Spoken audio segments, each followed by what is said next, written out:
મારી કઈ રે આમાં તો બહુ જ મરચું છે.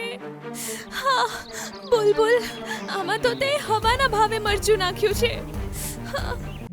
ચંપાવતમાં ઘણા બધા પક્ષીઓ એક સાથે મળીને ખુશી ખુશી રહેતા હતા. ચારે બાજુ ખુશીઓ જ ખુશીઓ હતી. તે પક્ષીઓમાં એક ઝુમરી કબૂતરી હતી. તે આંખોથી આંધળી હતી. આ વડના ઝાડ ઉપર વિશિષ્ટ પક્ષીઓ રહે છે. તેમના કલબલાટથી દિવસની શરૂઆત થાય છે. બધા પોતાનામાં જ કેટલા ખુશ રહે છે. તે વડના ઝાડ પર જેટલા પણ પક્ષીઓ હતા તે બધા જ ઝુમરી કબૂતરીના આંધળા હોવાનો મજાક ઉડાવતા હતા. કેટલાક તો તેને ખૂબ જ કડવા વેણ બોલતા હતા, જેના કારણે ઝુમરી કબૂતરી ખૂબ જ ઉદાસ રહેતી હતી. અરે જુઓ, કેટલું સરસ વાતાવરણ છે. અત્યારે તો મને ઉડવાનું મન થાય છે. આપણે બધાનું તો ઠીક છે, પણ આ ઝુમરી કબૂતરીનું શું? બિચારી તો જોઈ પણ નથી શકતી. તેના માટે કઈ સારી ઋતુ અને કઈ સારી નહીં. એક હું જ તો નથી જોઈ શકતી. તમે બધા તો આટલા સરસ છો. તમારા અવાજથી હું અંદાજો લગાવી શકું છું કે વાતાવરણ કેટલું સારું હશે. ઝુમરી કબૂતરી, તારો તો ફક્ત એક જ માળો જિંદગી બનીને રહી ગયો છે. તો ના તો કોઈ વસ્તુને જોઈ શકે છે અને ના તો તેનો આનંદ લઈ શકે છે. તો શું થયું? મારી જિંદગીમાં અંધારું જ અંધારું છે. તો અંધ હોવાના કારણે ઝુમરી કબૂતરી ક્યાંય આવતી જતી નહોતી, જેના કારણે વડના ઝાડ પર રહેનારા પક્ષીઓ તેને કંઈક ને કંઈક ખાવા માટે આપી દેતા હતા. એક દિવસની વાત છે. આલો માસી, મારી સાસુએ તમારા માટે ભજીયા મોકલાવ્યા છે. જીવતી રહે દીકરી. સારું થયું તારી સાસુએ મારા માટે ભજીયા મોકલાવી આપ્યા. ઘણા સમયથી ભૂખ લાગી હતી. આજે તો કોઈ ખાવાનું આપવા પણ ના આવ્યા. તેમનું શું છે? તે તો અમને એકવારનું કહી જ દે છે. કરવાનું તો અમારે જ ને. ઘરનું કામ કરો અને આમની પણ સંભાળ કરે રાખો. ઉડીને તો ક્યાંય જઈ નથી શકતા અને અમારા માથા ઉપર નાચવા માટે આ વડ ઉપર બેસી રહે છે. અને એક મારી સાસુ છે જે આમની સંભાળમાં લાગી રહે છે. ઝુમરી કબૂતરી જેવી જ એક પકોડી મોઢામાં નાખે છે તો તેને ખૂબ જ તીખું લાગે છે અને તે બૂમ પાડે છે. મારી કઈ રે આમાં તો બહુ જ મરચું છે. હા બુલબુલ, આમાં તો તે હવાના ભાવે મરચું નાખ્યું છે. એક તો અમને ખાવાનું આપો, પછી આમના બહાના સાંભળો. વધારે મરચું પડી ગયું તો શું થયું? કંઈક વધારે જ છે, ઓછું તો નથી ને. ચૂપચાપ ખાવું હોય તો ખાઈ લે, નહીં તો તારી મરજી. એ તો મારી સાસુના લીધે ભજીયા આપવા આવી ગઈ, નહીં તો ભજીયા બનાવતા પરસેવામાં હાલત ખરાબ થઈ જાય છે. પણ તને તો ફક્ત ખામીઓ કાઢતા જ આવડે છે. બુલબુલના આવા મહેણા ટોણા સાંભળ્યા પછી ઝુમરી કબૂતરી ઉદાસ થઈ જાય છે. પણ ભૂખ્યા હોવાને લીધે તે તીખા પકોડાઓને સિસકારા ભરીને ખાઈ લે છે. ધીરે ધીરે સમય પસાર થાય છે અને શિયાળાની ઋતુ આવે છે. અરે બાપરે, આજે તો કેટલી બધી ઠંડી પડી રહી છે. હવા પણ બહુ ઠંડી વાય છે. મારી પાસે તો સ્વેટર પણ નથી જેથી આ ઠંડીથી બચી શકાય. શું વાત છે પોપટ? તું પોતાના મનમાં શું વિચાર કરી રહ્યો છે? અરે માસી, ખૂબ જ ઠંડી હવા ચાલી રહી છે અને આ ઝાડના કોઈ પણ પક્ષી પાસે સ્વેટર નહીં હોય, કારણ કે પાછલા વર્ષના બધા સ્વેટર બેકાર થઈ ગયા છે અથવા તો નાના પડે છે. તો નવા લઈને આવવા દાને. તને ખબર તો છે કે ઠંડી હવા શરૂ થવાની છે અને હાલમાં તો તેમ પણ શિયાળાની ઋતુ છે. પોતાનો બચાવ તો કરવો પડશે ને. હા, બધી ખબર છે, પણ પેલો કબૂતર જે સ્વેટર વેચતો હતો તે જંગલ છોડીને ક્યાંક બીજે જતો રહ્યો છે. હવે ક્યાંથી સ્વેટર ખરીદીએ? અને ઠંડી હવા એટલી જોરથી વાય છે કે પોતપોતાના માળામાં જ રહેવું યોગ્ય છે. પણ માળામાં પણ ઠંડીથી બચી શકાય તો ને. પોપટ, તું હેરાન કેમ થાય છે? મારા જોડે થોડી ઊન પડેલી છે. હું તારા માટે મફલર બનાવી દઉં છું. એમ પણ હું મારા સમયમાં ખૂબ સરસ સ્વેટર બનાવતી હતી તેવું મારી મમ્મી મને કહેતી હતી. પણ તને તો દેખાતું જ નથી. તું જો તો જા બસ. હું તારા માટે કેટલું સરસ મફલર બનાવું છું. ઝુમરી કબૂતરી એક દિવસમાં મફલર બનાવીને તૈયાર કરી દે છે અને તોતા પોપટને આપી દે છે. અરે વાહ કબૂતરી માસી, તમે તો કમાલ કરી દીધી. આ મફલર કેટલું ગરમ અને મુલાયમ છે. આને પહેરીને તો મારી બધી ઠંડી દૂર થઈ ગઈ. અને આનું ડિઝાઇન તો મેં આજ સુધી નથી જોયું. કેટલી સરસ ડિઝાઇન બનાવી છે તમે. તને ગમ્યું ને તે? બસ મારે બીજું શું જોઈએ? પણ તમે કેવી રીતે સીવ્યું? તમને તો દેખાતું નથી. ભગવાન જો એક રસ્તો બંધ કરે છે તો બીજો ખોલી પણ દે છે. હું અંદાજાથી સ્વેટર, મફલર, ટોપી બધું બનાવી શકું છું. તોતા પોપટનું મફલર જોઈને જંગલના બધા પક્ષીઓ તેવું જ મફલર પહેરવા માંગે છે. જ્યારે તોતા પોપટ એ બતાવે છે કે આ મફલર ઝુમરી કબૂતરીએ બનાવ્યું છે તો કોઈ આ વાતને માનવા તૈયાર નહોતું. અરે શું બકવાસ કરી રહ્યો છે તું? ઝુમરી કબૂતરી મફલર બનાવે તેવું તો ક્યારે શક્ય હોય? મારી તો આંખો પણ છે તો પણ હું આટલી સારી ડિઝાઇન નથી બનાવી શકતી. તો તે ઝુમરી કબૂતરી તો આંધળી છે તો પણ આટલી સારી ડિઝાઇન બનાવે છે. આપણે અત્યાર સુધી ઝુમરી કબૂતરીમાં ખોડખા પણ જોઈ, પણ આજે મને તેમાં એક સારી ખૂબી દેખાઈ છે. તે ખૂબ જ સારા સ્વેટર બનાવી શકે છે. આપણને શિયાળામાં ખૂબ જ તકલીફ થાય છે કારણ કે આપણી પાસે સ્વેટર, મફલર, ટોપી કશું જ નથી. મને વિશ્વાસ નથી થતો. હું કાલે જ ઝુમરી કબૂતરીની પાસે જઈને આ વાતની ખબર કાઢીશ. ટુનટુન ચકલી ઝુમરી કબૂતરીની પાસે જાય છે તો જુએ છે કે સાચે જ ઝુમરી કબૂતરી સ્વેટર વણી રહી છે. તે ખૂબ જ સરસ ડિઝાઇનો બનાવી રહી છે અને તેના બનાવેલા સ્વેટર ખરેખર ઠંડીથી બચાવે છે. ઝુમરી કબૂતરી, અમને માફ કરી દે. અમે દર વખતે તારું અપમાન કર્યું, તને કામચોર અને નકામો સમજ્યું. શું તું મારા માટે પણ એક સ્વેટર બનાવીશ? હા હા, કેમ નહીં?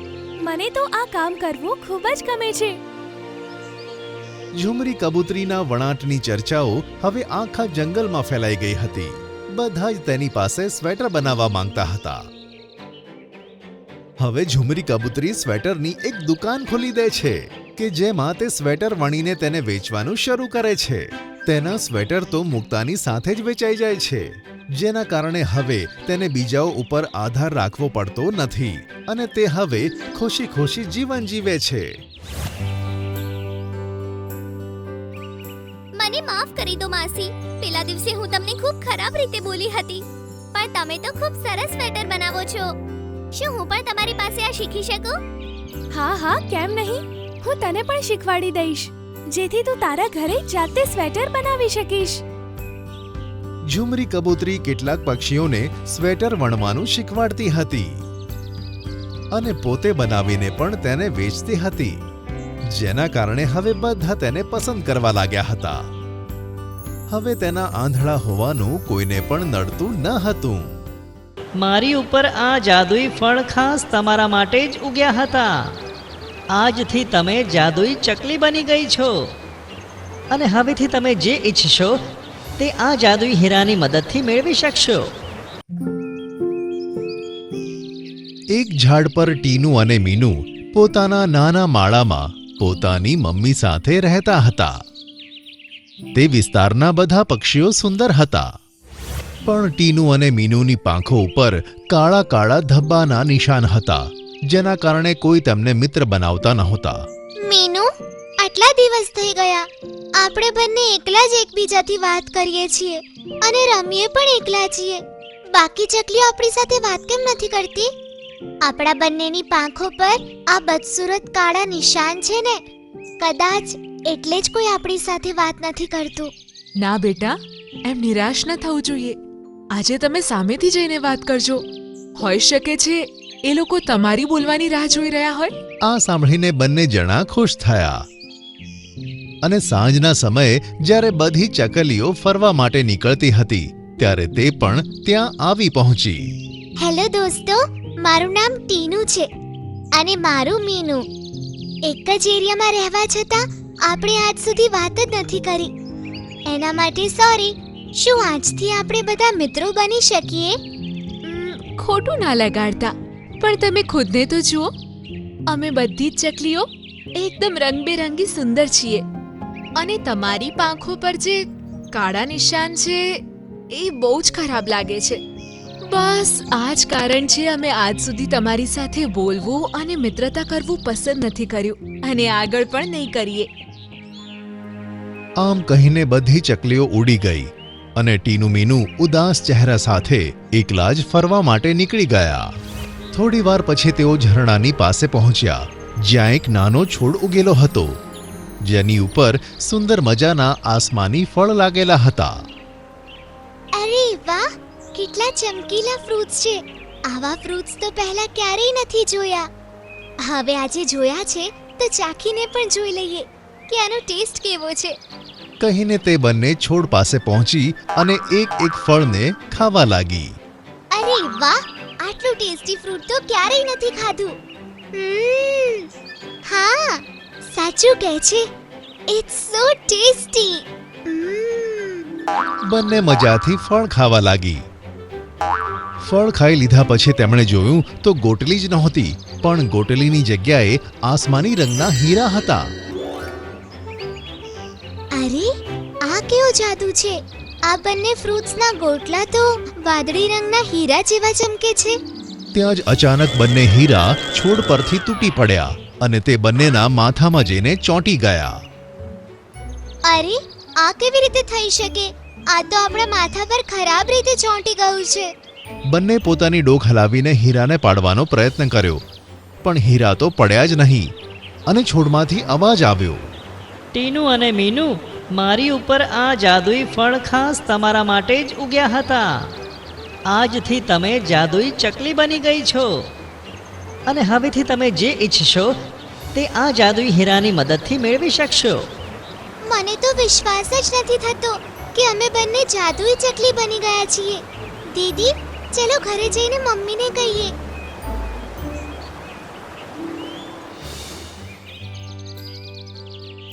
કહીને બંને ચકલીઓ પોતાના માળામાં જઈને મમ્મીને બધી વાત કરે છે. અગર સાચેમાં આ જાદુઈ હીરા છે તો સૌથી પહેલા તમે લોકો જાદુથી તમારી પાંખો પર લાગેલા આ ધબ્બા સાફ કરો. સાંભળીને બંને જણાએ એકબીજાની સામે જોયું અને ખુશ થઈને બોલી, હું ઈચ્છું છું કે મીનુની પાંખો પર જેટલા પણ ધબ્બા છે એ બધા જતા રહે. આટલું કહેતા જ તેના માથામાં રહેલા હીરામાંથી પ્રકાશ નીકળ્યો અને મીનુના શરીર પર પડ્યો અને બધા કાળા નિશાન ગાયબ થઈ ગયા.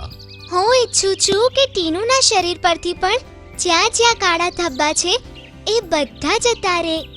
આમ કહેતા જ તેના માથામાં રહેલા હીરામાંથી પણ પ્રકાશ નીકળ્યો અને ટીનુના શરીર પર પડ્યો અને તેના શરીર પર રહેલા ડાઘ પણ મટી ગયા. વાહ મારા બાળકો, તમે બંને કેટલા સુંદર લાગો છો. આજે તો મારું મન ખુશ થઈ ગયું. ત્રણે ચકલીઓ આ વાતનો આનંદ માણવા લાગી. ફરીથી સાંજનો સમય થયો અને બધી ચકલીઓ ફરતી ફરતી એક જગ્યાએ આવીને બેસી.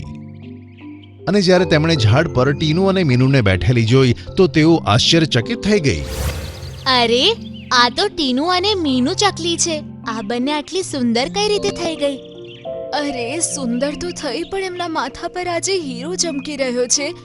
એનાથી તો એ જંગલની સૌથી સુંદર ચકલી લાગે છે. તો શું હવે આપણે એમની સાથે મિત્રતા કરી લેવી જોઈએ? હવે તો એ આપણી સાથે આવી શકે છે ને? ટીનુ અને મીનુ ડાળી પર બેઠા બેઠા તેમને જ જોઈ રહી હતી. તેઓ રાહ જોતી હતી કે ક્યારે તેઓ તેમની પાસે મિત્રતાની વાત શરૂ કરે. યાર, મને તો બીક લાગે છે. જે રીતે આપણે પેલા દિવસે એમની ઇન્સલ્ટ કરી હતી એવું કહીને કે આ લોકો બદસુરત છે, ક્યાંક આજે આપણને એ લોકો બદસુરત કહીને ભગાડી ના દે. આમ વિચારીને મન હોવા છતાં પણ ચકલીઓએ તેમની સાથે વાત ન કરી અને ફરી પાછી ફરવા માટે ઉડી ગઈ. અરે, આ શું વાત થઈ? આ લોકો હજી પણ આપણી સાથે મિત્રતા નહીં કરે? મને તો એવું જ લાગે છે. એવું નથી બેટા, એ પાછા આવે ત્યારે તમે સામેથી વાત કરવા જજો. મને પાક્કી ખાતરી છે કે એ લોકો આ વખતે તમારી સાથે મિત્રતા કરવા માટે ના નહીં પાડે. થોડી વાર પછી તેમણે જોયું કે બધી ચકલીઓ ઉડતી ઉડતી પાછી ત્યાં આવી રહી છે અને તેમાંની એક લાલ ચકલી પર કાળા કાળા ધબ્બા લાગેલા હતા, જેના કારણે તે વિચિત્ર દેખાતી હતી. યાર, ખબર નહીં હવે તો આ રંગ જશે પણ કે નહીં. ખબર નહીં આ એ કાળી જાળીઓમાં કેમ ગઈ હતી. હવાના વંટોળથી હું ત્યાં પહોંચી ગઈ અને આ કાળો રંગ પણ ત્યાં જાળીઓમાં જ હતો. ખબર નહીં હવે હું ઠીક થઈશ પણ કે નહીં. બધી ચકલીઓ પણ તેની સાથે હેરાન દેખાતી હતી. આ જોઈને ટીનુ અને મીનુ ચકલીઓ ત્યાં પહોંચી ગઈ. તમે ચિંતા ના કરો, અમે આને ફરીથી સુંદર બનાવી દઈશું જેટલી એ પહેલા હતી. પણ તમે અમારી મદદ કેમ કરશો? અમે તો આજ સુધી તમને મિત્ર પણ નથી માન્યા અને હવે તો તમે જંગલની સૌથી સુંદર ચકલીઓ છો. શું અમે મદદ લેવા લાયક છીએ? એવું કંઈ જ નથી. આપણે બધી ચકલીઓ સુંદર છીએ. આપણામાંથી કોઈ વધારે કે ઓછું નથી. કહીને ટીનુ બોલી, હું ઈચ્છું છું કે લાલ ચકલીના શરીર પરથી બધા ડાઘ જતા રહે અને પહેલા જેટલી સુંદર થઈ જાય. આટલું કહેતા જ હીરામાંથી પ્રકાશ નીકળ્યો અને લાલ ચકલી પર પડ્યો અને બધા ડાઘા દૂર થઈ ગયા. આ જોઈને બધી ચકલીઓ ખુશ ખુશ થઈ ગઈ. અમને માફ કરજો ટીનુ અને મીનુ. અમે પહેલા તમારી સાથે સારું રિએક્ટ નહોતું કર્યું. હવે તમને ઠીક લાગે તો તમે અમારી સાથે મિત્રતા કરશો? સાંભળીને બંને ખુશ થઈ ગઈ અને માથું હલાવીને હા પાડી. પછી બધી ચકલીઓ સાથે ફરવા માટે આકાશમાં ઉડી ગઈ. ટીનુ અને મીનુની મમ્મી ખુશ થતા પોતાના માળામાં ઊભી પાંખો હલાવીને તેમને ટાટા કરી રહી હતી.